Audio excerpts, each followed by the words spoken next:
మోషే దేవుడు ఎన్నుకున్న మహానాయకుడు. మోషే బైబుల్లో దేవుడు ఎన్నుకున్న గొప్ప సేవకుడు. ఇశ్రాయేలు ప్రజలను ఐగుప్తు దాస్యము నుండి విడిపించుటకు దేవుడు మోషేను పిలిచాడు. మోషే భూమిమీద ఉన్న మనుష్యులందరిలో అత్యంత వినయముగలవాడు అని సంఖ్యాకాండము 12:3లో వ్రాయబడింది. అతని వినయం, విధేయత దేవుని దృష్టిలో అతన్ని గొప్పవాడిగా చేసింది.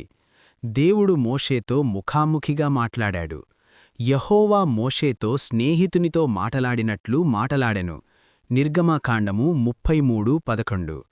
మోషే ద్వారా దేవుడు అనేక అద్భుతాలను చేశాడు. ఎర్ర సముద్రాన్ని విడగొట్టడం, ఆకాశం నుండి మన్నాను ఇవ్వడం, నీటిని రాతి నుండి ప్రవహింపచేయడం వంటి మహత్కార్యాలు జరిగాయి. సీనాయి పర్వతంపై దేవుడు 10 ఆజ్ఞలను మోషేకు ఇచ్చాడు.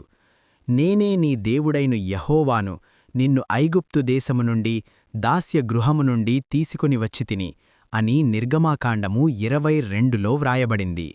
మోషే దేవుడు మరియు ప్రజల మధ్యవర్తిగా నిలబడి ప్రజల కొరకు ప్రార్థించాడు. హెబ్రీయులకు 11:24-25లో మోషే విశ్వాసము వలన ఐగుప్తు రాజకుమారునిగా పిలవబడుటను తిరస్కరించి దేవుని ప్రజలతో బాధపడుటను ఎంచుకున్నాడని వ్రాయబడింది.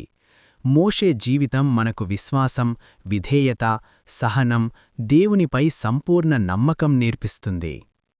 మోషే దేవుడు ఎన్నుకున్న మహానాయకుడు. మోషే బైబుల్లో దేవుడు ఎన్నుకున్న గొప్ప సేవకుడు. ఇశ్రాయేలు ప్రజలను ఐగుప్తు దాస్యము నుండి విడిపించుటకు దేవుడు మోషేను పిలిచాడు.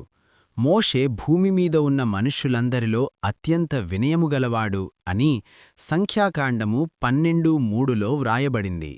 అతని వినయం, విధేయత దేవుని దృష్టిలో అతన్ని గొప్పవాడిగా చేసింది. దేవుడు మోషేతో ముఖాముఖిగా మాట్లాడాడు. యెహోవా మోషేతో స్నేహితునితో మాటలాడినట్లు మాటలాడెను. నిర్గమకాండము 33:11. మోషే ద్వారా దేవుడు అనేక అద్భుతాలను చేశాడు. ఎర్ర సముద్రాన్ని విడగొట్టడం, ఆకాశం నుండి మన్నాను ఇవ్వడం, నీటిని రాతి నుండి ప్రవహింపచేయడం వంటి మహత్కార్యాలు జరిగాయి. సీనాయి పర్వతంపై దేవుడు 10 ఆజ్ఞలను మోషేకు ఇచ్చాడు. నేనే నీ దేవుడైన యెహోవాను, నిన్ను ఐగుప్తు దేశము నుండి, దాస్య గృహము నుండి తీసుకొని వచ్చితిని అని నిర్గమకాండము 22లో వ్రాయబడింది. మోషే దేవుడు మరియు ప్రజల మధ్యవర్తిగా నిలబడి ప్రజల కొరకు ప్రార్థించాడు. హెబ్రీయులకు 11:24-25